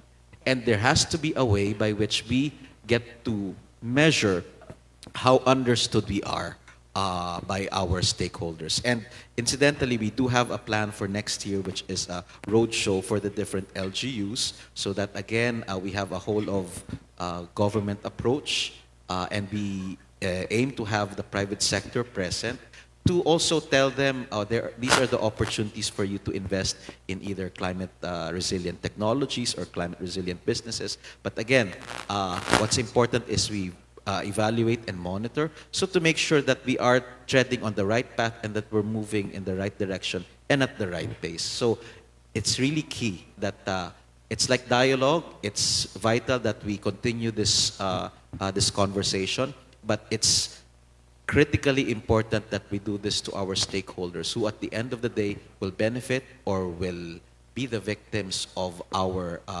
inability to act on things. And I think the challenge for our country is to change that narrative from victim to victor. And I would like to circle in with our theme. It's Bayanihan Para sa Klima. And what we want is Bagong Bansang Matatag. And it takes everybody of us to work together to get to that goal. Thank you. Wow, thank you very much. Thank you. All right. Thank you so much, Robert. We will entertain one more question before the wrap-up question from myself as the moderator. Can we have the question, please? State your name and your organization and your question, please. I am Professor Dr. Arsenio, retired professor from PLM Manila. This is not a question, just a sharing. Because what our researchers before, Mr. Commissioner and our participant from the business sector, with our researchers before, we have found out that this, what we have been talking about, the discarded plastic in the streets and being used by the people, the one-use plastic bags and etc. bottles, we have found out that it has the elements which can be used for the use of cement, producing cement or helping in the cement kiln. Processing. And also at the same time, it will help out in reducing the use of coal, reducing the use of energy, as our commissioner had been saying a while ago. And also another point, second, is the use of those floating in our Pasig rivers, those plants, water plants, which with our particular experimentations can be used for producing paper and other materials. And that is just what I would like to share. Yeah. Thank you very much. Thank you. Thank you for sharing, and just to let you know, we do that in our kilns. We actually use alternative fuels, which is domestic waste, and whatever it's a recyclable part of plastic, we prefer to recycle rather than to be reproduced. Whatever is non-recyclable is going to be used as alternative fuel, and we are doing this in our kilns for already a number of years. It's a co-processing. Thank you very Yes. much. Thank Okay, you. we have a question from Dr. Angie over here. Please, your name and your organization. Last question, please, and then we will wrap up the session. Hi, good morning. My name is Angie Zafra, and I'm a member of the CCC and PTE. So my question is related to the things that we do, because we polled SMEs prior to this, and then it's unanimous, almost unanimous, that they said that, you know, sustainability, climate action, that's the responsibility of MNEs and bigger companies, publicly listed companies, because they have the resources to do this, while we ourselves are just barely surviving. But in the general big picture, we know that we have to onboard SMEs because they are part of the economy and they're part of the sustainability action. So based on the lessons learned from implementing sustainability in your organizations, how can you convince SMEs to be part of this conversation? I think, and to Leah, take you will up be best action? positioned to answer. Thank you so much, Dr. Angie Zafra, for that question. Last August, we actually had a GMM for the printing industry, then we invited DTI, because I think the only way that we can influence the MSMEs is to shift the single-use plastic in terms of packaging to a more sustainable material. If it's plastic, if it's recyclable, and at the same time, we want to reduce the use of plastic. So that's why we introduced to them different types of options. So I think DTI is very much keen of anchoring them as well. That's why we also have roadshows. And we, in January, we'll be having again the ProPac Philippines. Even in Asia, in Thailand, we've seen a lot of options already. So as a paper supplier, we would like to bring them in again. But first is we want to see if we want to test if the MSMEs are actually receptive. And some of them have already shifted. Like for example, in the case of Malagos, they used to import products using commodity paper products. But when they shifted to a more certified papers and then beautifully boxed, so we can hit two birds at one. By initiating better packaging, you can be more globally competitive with our other neighboring countries, and at the same time, we can anchor them to sustainability. So maybe it's a little bit challenging because of the cost. But again, you are correct, ma'am, that we actually have to make some programs for them as well to anchor. Kasi sometimes ang difficulty is always the MOQ. That's why we are also introducing the digital technology for them. The thing is, mas expensive siya, but if we can anchor them to legislation, so maybe the adoption will become better as well. Thank you so much. Okay, Shay. And then We are all a Teddy. part of GCNP, right? Global Compact Network Philippines, and that's why we see each other there, and Ayala is also part of it. We actually have a program on adopting under the 3 pillars: people, planet, prosperity. We adopted SMEs, MSMEs also. So we're hand-holding them right now in terms of awareness, capacity building. We all help out from the business sector. But I think, Secretary, if you could give incentives to the SMEs also, it will, because the issue to them is really the cost. So if you can help them transition via incentives to help them, make it and go through with the initiative, then it will really help them.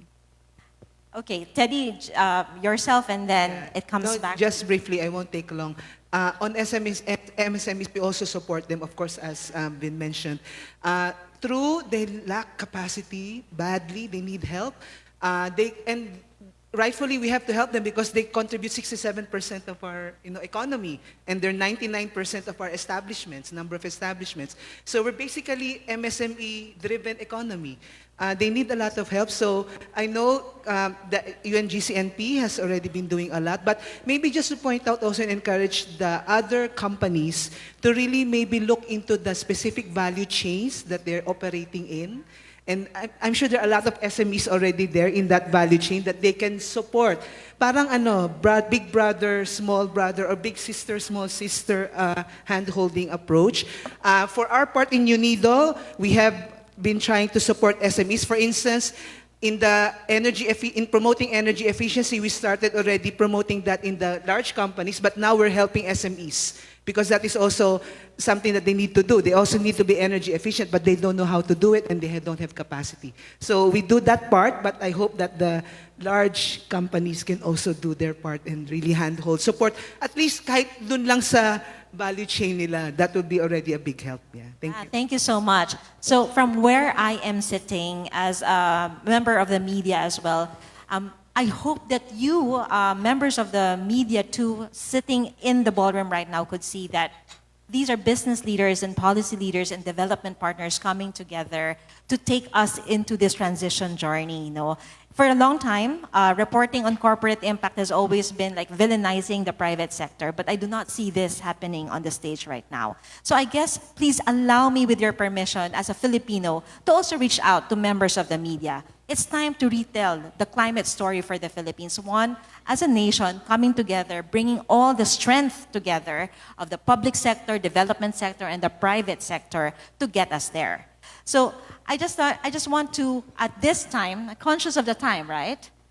We're conscious of the time. Okay, so just one last question, and then we'll move towards a ceremonial, symbolic signing of raising business climate ambition from our business leaders represented today. Where we're sitting right now, we've already breached several days this year the 1.5C threshold. I want to ask Oria, Leia, Shay, and Jaime, this knowledge, how is it moving your investment decisions toward businesses that are pro-poor and sustainable for the Filipino people? That's my question for our business leaders. And then for Secretary Borge, what policy support can we extend to the entire business community to make more climate-friendly investments possible, fluid, and also profitable for them? And for Teddy, as parting shots, what is your ask for both government and the private sector to really move the needle towards industrialization that decouples from carbon? Let's start with Oria. Thank you. Holcim at group level, we do have this target for green capex that we want to spend. So it's more than 50% today. We want to go to 70% green capex. In Philippines, we are also doing this as a main investment that we are spending on. The perspective of Holcim is always my capital goes where it's treated well. Okay. So if the country is treating the capital well, then there it's going there. So I think we, in the Philippines, we have to create the right framework to attract the investments, because the money are available, the ideas are available, we know what we need to do, we just need to implement. Thank you. Okay, I want to make it short. I believe that as a leader, you cannot be excellent without a genuine heart. So we will continue to support the government. We will continue to bring in products that will anchor towards reducing the plastic waste. And we will always be committed because we believe that no one must be left behind in this journey. Thank you. Thank you so much. Shay? So at MPEC, we look at everything that we do on a holistic and end-to-end approach. So on EESG, economic plus ESG. And we've since also added some assessments in respect of doing due diligence in our investments. We used to just do financial, economic, legal, governance, due diligence. We now have an ISEA policy, which is on environment and social assessment also. So our investments are geared towards that. And to Horia's point earlier on green capex, we used to have a separate capex on sustainability and green capex, but now it's actually part of our BAU already. And we are heavily investing into green investments, apart from the renewables on the power side, new water treatment plus desalination for water. Again, on toll roads, I mentioned an example earlier. And maybe one of our critical examples would be Landco. It's our boutique real estate company where the developments that we have are really made from upcycled and recycled products. So from our logistics companies, we use the used container vans as rooms and the excess water pipes of Manila as experienced rooms, the round stuff. So it's something that the Gen Z and the millennials like us actually want, and it's very sustainable because we are in the white beach front areas, right? So if with the rising sea levels, we can just move them back. So it's all sustainable, sustainability really linked initiatives. And we've also since graduated from risk management to overall resilience. So everything that we do is really on resiliency and sustainability and climate change adaptation and mitigation. Thank you, Shay. So yeah, on our side, Bing couldn't agree more. The challenge is sort of there, and we really need to kind of respond to it. I'd say we're doing it in three ways. One, a commitment to net zero by 2050, which is group-wide, and there's a lot of work and effort that's really pushing towards that. The second, we made a decision about 13 years ago to really invest heavily in the renewable energy space through ASIN, which is a known subsidiary. That company has grown tremendously in the Philippines just because of the need for it. So we're now at about 5 gigawatts of attributable capacity, and the aim is to increase that to 20 by 2030. So we're making a big commitment to invest heavily in the renewable energy space. And then the third kind of pillar to this is new potential businesses in addition to that. We're very excited about the EV space, and so that's we've made a couple of announcements recently with our partnership with BYD and Kia to really start selling and building an EV infrastructure in the country, because we really feel it's needed.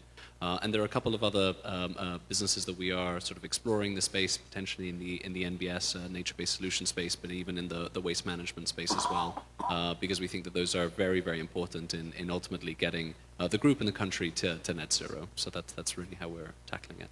Thank you so much, Jaime. I'll give the floor to Teddy first before Robert would like you to have the honor of wrapping up the session with that final question.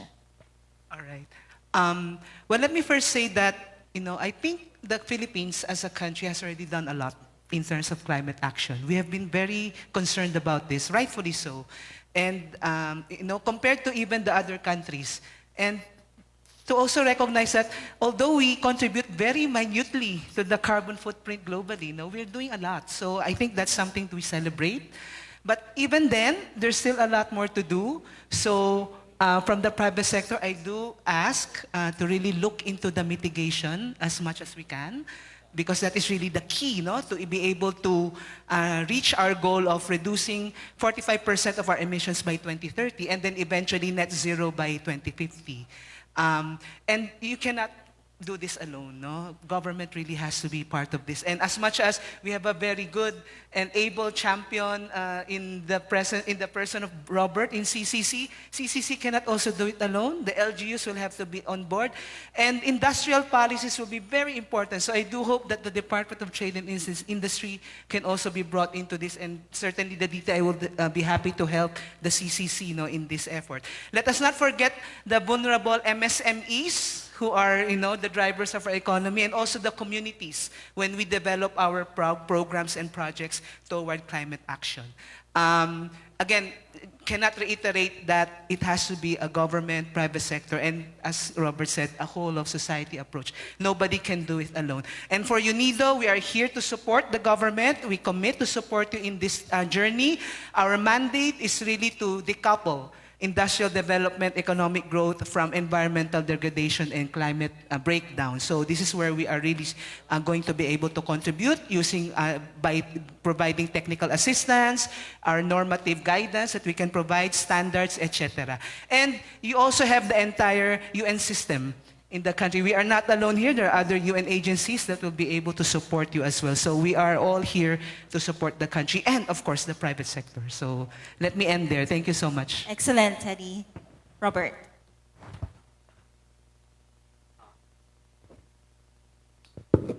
Sorry. Thank you. Maraming salamat po. I think now is the best time to thank everybody for joining this very spirited, animated, and I think purpose-driven discussion. Nagpapasalamat po kami dahil nabibigyan ng pagkakataon ang mga kasama din natin na nanunood kung anong perspektiba ng ating private sector. And I say this right now with a little bit more somber, on a more somber note, because our kababayan in Eastern and in Samar have just experienced another devastating blow to their growth. I was in my conversation with the National Panel of Technical Experts last night. It was equivalent to the rainfall daw for 6 weeks. So that's a month and a half. So therefore, the loss and damage is understandably mahirap. So maybe if we can center ourselves and remind ourselves that everything we talk about and we think about really redounds to the lives and the livelihood and the future of our people. And that should be our motivation to do more. Government, I am always asked, is the government doing enough? Whether I was at the Department of Foreign Affairs or I was with Mindanao Economic Development Council before, and now I'm with the Climate Change Commission. My answer has always been the same. Government can always do more. But we are not a perfect organization. No government is perfect, but there are a lot of things that we continue to do more. And maybe at this point, I'd like to call on our civil servants who do provide the backbone of our governance system, and also take the opportunity to thank our leaders, particularly President Bongbong Marcos Jr., because he has been very articulate and very clear on his vision for the country. But it is, at the end of the day, also a function not just of top leadership, but of the whole of government working together with the private sector and all of the stakeholders in society. Pero I have always believed that the strength of a government is in its civil service. And a civil service that's strong, that's committed, and that's clear on its mission to our nation is indispensable for a great nation. We've always been told that we want a great nation, but that means we have to be ready to take on great challenges, and that means great work ahead of us. I tell my people, sometimes nagrereklamo tayo, hindi nagtatrabaho ang gobyerno. We point fingers at a different agency, hindi sila nagtatrabaho. Pero pagdating sa ating opisina, how many of us come on time or a little bit early in the morning so that you make sure that the work, you can catch up with the workload that you have, or you can find ways to devise para you have a better engagement with your stakeholder, you make sure that your systems are okay. Little things, I think, that should be a focus of our work as part of governance. I refuse to think that the Filipino nation is handicapped by our size and our development status. I was in a conversation with the ambassador of Singapore, and she said that their agility is born out of their need to really thrive.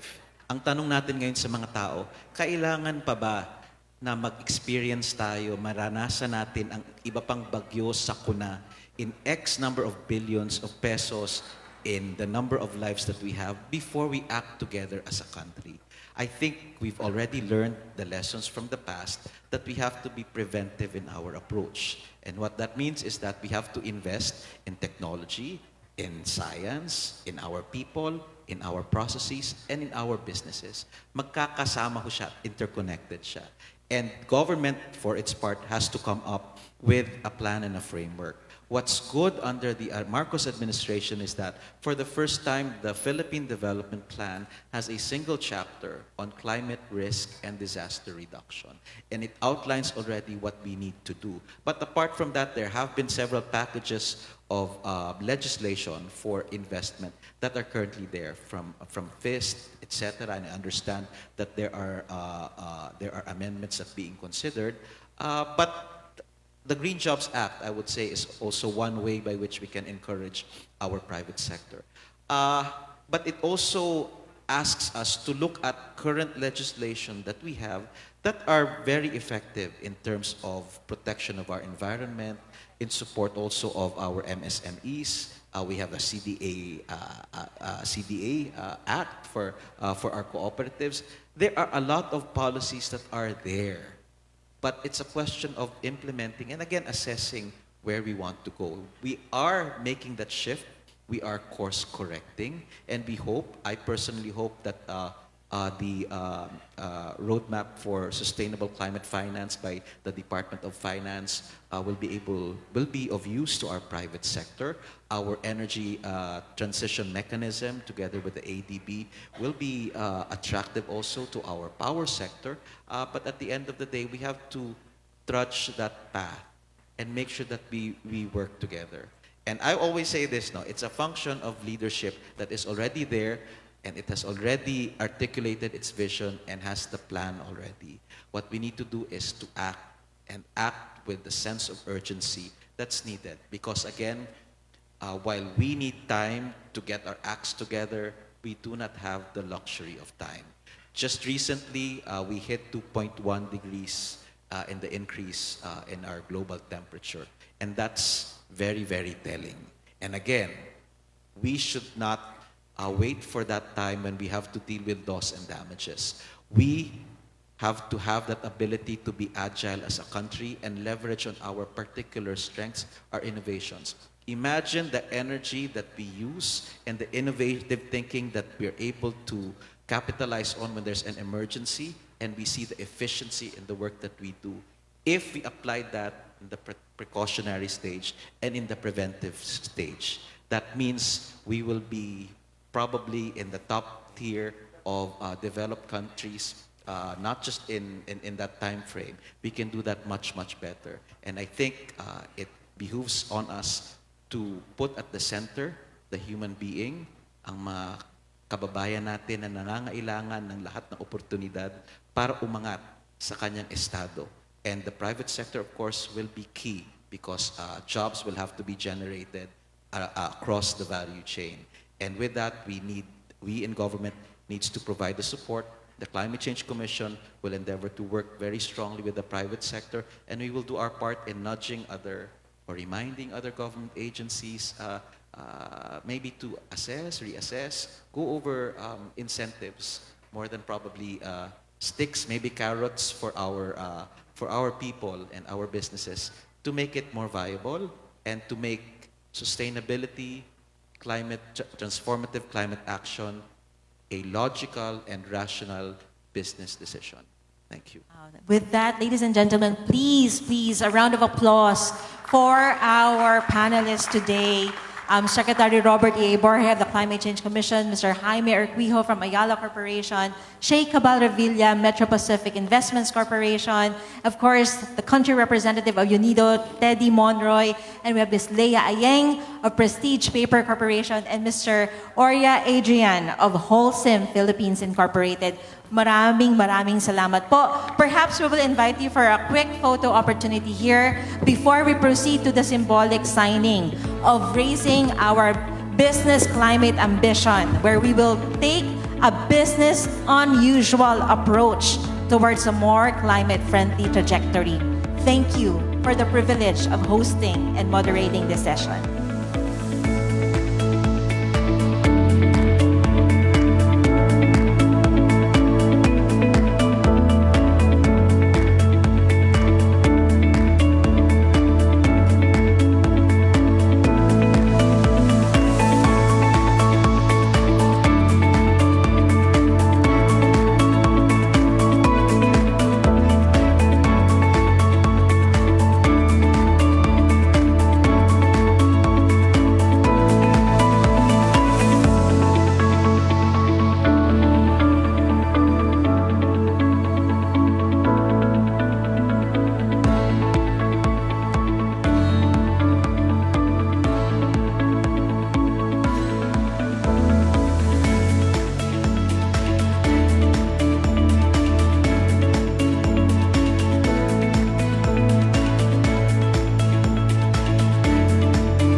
business leaders are signing today is their symbolic commitment to raising climate ambition as they operate their business, move investments, and impact directly our Filipino people.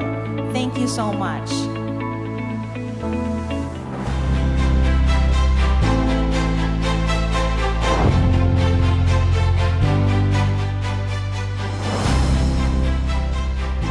We are saying yes to raising climate ambition. This again has been the Business Climate Ambition Roundtable, where not just the business sector but also development partners are creating opportunities for us to transition. And in unity with our government, all sectors of society will be having bayanihan para sa klima, para sa isang bansang matatag. Thank you, ladies and gentlemen. Please enjoy the rest of the session today.